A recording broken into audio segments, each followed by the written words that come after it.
Hey guys, so Snowpocalypse is upon us once again. So here we are, learning from home. Today's assignment should be relatively straightforward, so let's just get right to it. Yesterday we performed the urinalysis lab and talked about when the urinary system is not working correctly. Sometimes we can diagnose that by looking at the color, clarity, and chemical nature of the urine. So micturition is the process that excretes urine from the bladder, and it's a combination of voluntary and involuntary motions, kind of like defecation. It's very, very similar in that you learn how to do that as a little kid, and hopefully it is something that you retain the ability to do throughout your life. But micturition is not the only way that we can lose water from the body.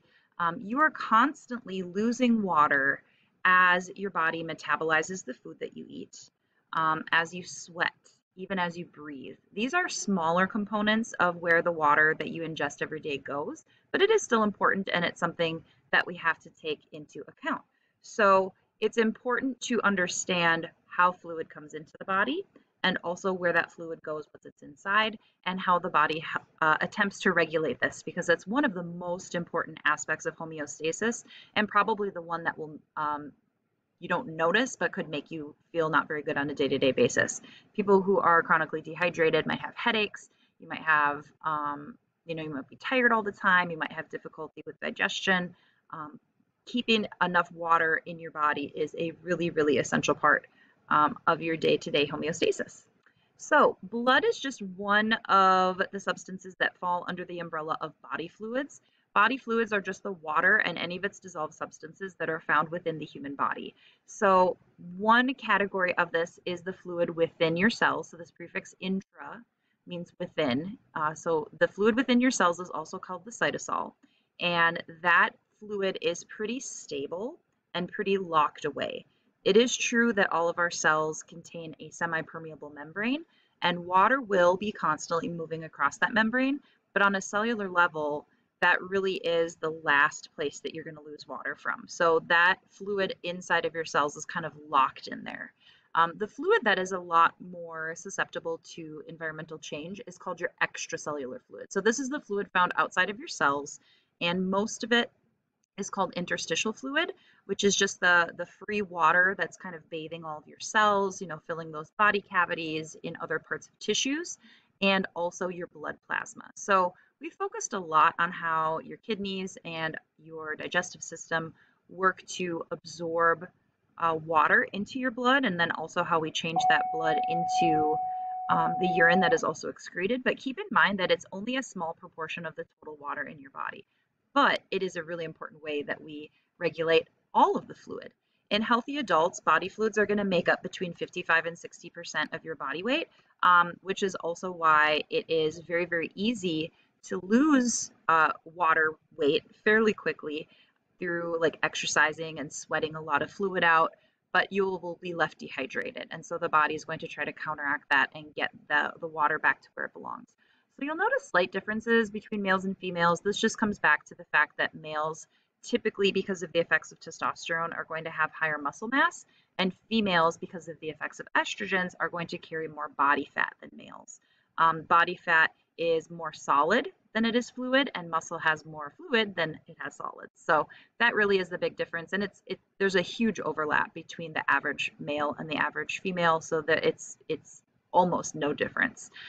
Here we can also see that most of our fluid is held inside of our cells where it's locked down, and a third of it is available for regulation and for moderation. You can also see really nicely the fluid inside of your cells, shown in orange, also called the cytosol, and then it moving between that interstitial fluid, this kind of blue space around it, and then that can also move back and forth from your bloodstream. So all the fluid is continuous and it can move from place to place. And this fluid balance is when all the body's needs are met and we have the appropriate consistency as far as water, salt, proteins, whatever else needs to be in each of those compartments. The processes that move materials from compartment to compartment, so like intracellular is a compartment, interstitial is a compartment, and then your bloodstream is a compartment. The movement between them includes filtration, reabsorption, and then diffusion and osmosis will move materials and water back and forth among these compartments, and it's happening constantly. We also know that our plasma membranes are selectively permeable, so some things pass through really easily, whereas others have to be pumped actively. And remember that the barrier between your cells and the interstitial fluid is your plasma membrane. We started off the year talking about its structure and how it does create that semi-permeable structure. And then the blood vessel walls, which are can be very permeable if we're talking capillaries, or they can be less permeable if we're talking about anything larger than a capillary, arterioles, arteries, venules, veins. So besides water, the other main component that we need to talk about as far as water balance and hydration is concerned are electrolytes. So if you've ever had a Gatorade, you probably know a bit about these electrolytes. They're technically defined as inorganic compounds that will dissociate or basically break apart when they get into water. And they're called salts also, and it's not just NaCl like table salt. It can be potassium chloride, it can be calcium chloride, basically because you have a metal and a nonmetal. When they bind together through ionic bonds, they easily fall apart. And what you have left is one with a positive charge and one with a negative charge. So because these are charged, they also can create not only a chemical gradient, they can create an electrical gradient. So we've talked about some of these before in the functioning of our nervous system and our muscular system. We also will use hydrogen ions to maintain acid-base balance. So these electrolytes and acids and bases that also dissociate in aqueous solution are really, really important. Also, these electrolytes are capable of carrying electric currents, which are important for our nervous and muscular tissues, and they also can serve as cofactors, which is a part of a lot of the biochemistry happening inside of your cells. We need these ions in order for those chemical reactions to work. So just keep in mind that they're really important to most of your body systems. The issue is that you don't really need a Gatorade. Like if you've been sick, if you've had diarrhea or you've been vomiting, or you just like ran a marathon or maybe played an all-day JO volleyball tournament and you've been sweating a lot, then yeah, a Gatorade might be necessary, but most people get entirely more salt than they need. And so it might taste good and it might help you drink more water, but it really is just a marketing ploy to get you to buy, a bottle of Gatorade for $2 instead of drinking water out of your faucet at home. The average American has way more salt in their diet than they absolutely need. Okay, so how does water come in and out of our body? Hopefully on an average day, you're going to be drinking or taking in as many fluids as you excrete. The main way that water comes in is through ingestion. You drink fluids, juice, water, coffee, whatever it may be. You also, many of your foods, especially fruits and vegetables, have a very high water content in them. You also create water as a byproduct of cellular respiration. So your cells create just molecules of water each and every time they turn glucose into ATP. The way we lose water is a little bit more variable. Urination is the most obvious and the most variable from day to day, but you also sweat, we call that perspiration. Every time you breathe out, there's a little bit of water vapor that goes with it, and there is a little bit of water in the feces that you excrete as well. And again, these will all be different based on the needs of the body, your current diet, your current activity level. So water balance is constantly monitored by a variety of chemical and pressure receptors. So these can be found in the kidneys, the liver, and most of our major blood vessels like your aorta. And when you chug a whole bunch of water, and that water will find its way into your cells, that can be really good and allow them to, to do all of the chemistry that they need to stay healthy. If you lose more water than you gain over the course of several days, then we have what's called dehydration. Dehydration will trigger hormonal cascades that will cause your body to retain water. We also know that if we've lost a lot of water because of vomiting or diarrhea or blood loss can cause loss of water as well. It can lead to levels of dehydration that are actually dangerous. So as all feedback systems dealing with homeostasis are, it's negative feedback loops. And so we have hormones detecting your blood volume, because when you lose water, your blood volume is going to go down. Also, your blood pressure will go down. We also have chemoreceptors, especially in the kidneys, dealing with the saltiness or osmolarity of our blood.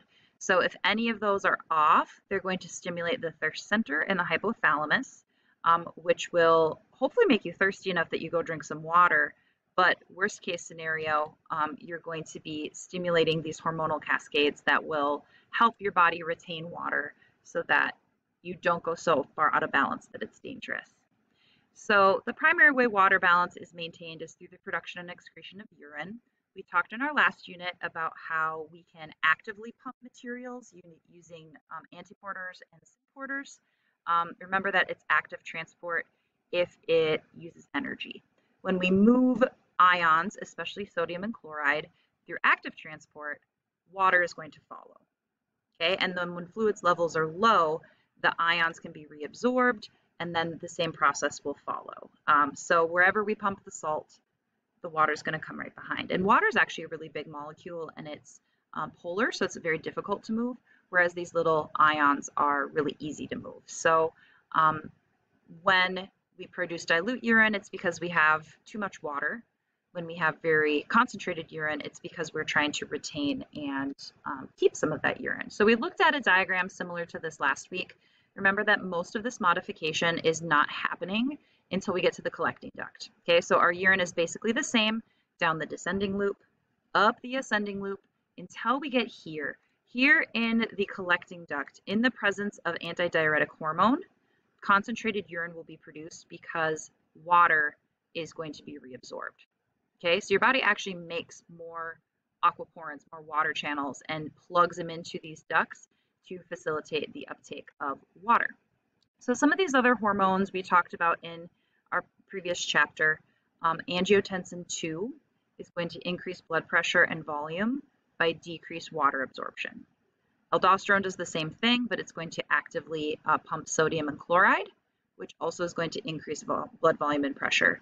The only hormone that decreases is atrial natriuretic peptide, which is of course secreted from the heart. The major hormone that's going to directly regulate water loss is ADH. When ADH is present, it's going to decrease water excretion, which also increases blood volume and pressure. So again, negative feedback mechanisms, really, really important for the maintenance of homeostasis. Okay, so that wraps up the notes that we're going to get through today. Feel free to rewind. I talked kind of fast to make sure I got through it.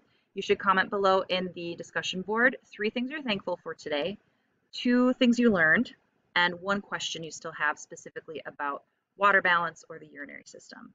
Other assignments you could be working on, your chapter 27 homework is due tomorrow. Exercise 36 is due the first day back after Easter break, which is Tuesday, April 11th. And don't forget about your term project. If you're one of the first presenters, that'll be on Wednesday, April 12th. Reach out if you have any questions, and stay safe out there, guys.